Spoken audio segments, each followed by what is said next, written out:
take ownership. Take extreme ownership.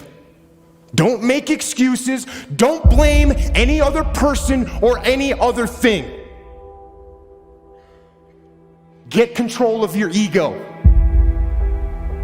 Don't hide your delicate pride from the truth.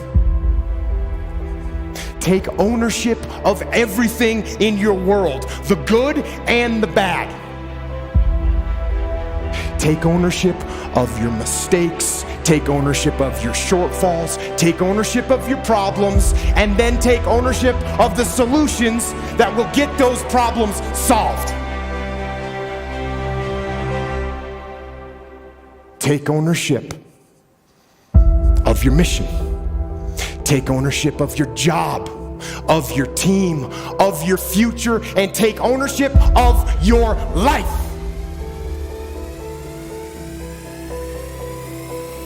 And lead. Lead. Lead yourself and your team and the people in your life. Lead them all to victory.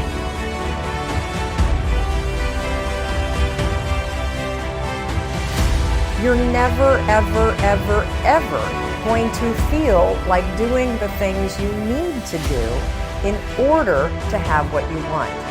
You're always going to need to push yourself. You're always going to need to parent yourself. So what is the net advice on this?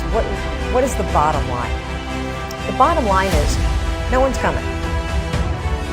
No one. No one's coming to push you. No one's coming to tell you to turn the TV off. No one's coming to tell you to get out the door and exercise. Nobody's coming to tell you to apply for that job that you've always dreamt about. Nobody's coming to write the business plan for you. It's up to you. And because you're only ever going to do the things that you feel like doing right now or that feel good right now, unless you understand that you've got to parent yourself, you've got to push yourself, you're not going to make your dreams come true. You're just not. We're not wired that way. You weren't born that way, you weren't that way when you were growing up, and you're certainly not that way as an adult. And there's a tremendous amount of liberation that comes when you accept the fact that you're always going to need to give yourself a push.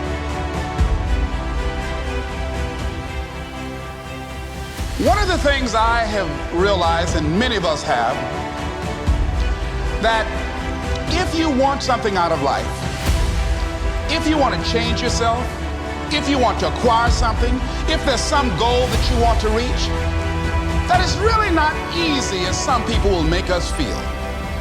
That living your dream, changing your behaviors, overcoming negative habits, it's challenging. It's hard.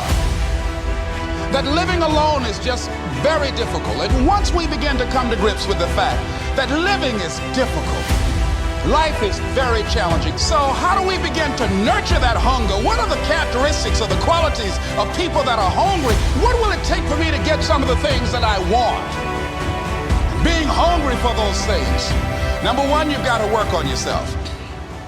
It's very important that you engage in an ongoing process to develop you. Spend more time on yourself than what you've been spending. It's very important. You owe that to yourself. Many of us never realize our greatness because we become sidetracked by secondary activity. We spread ourselves too thin, don't know how to say no, and we find ourselves doing all kinds of things and never ever have time to do those things that we need to do to work on ourselves. And then there goes a second, there goes another second, there goes another second, and we can't stop and hold time. And before you know it, you wake up one day and you're behind in your dreams and your bills. So decide that you're going to take some time to work on you, that you deserve that from yourself, that your life deserves some prime time because you are creating your own production.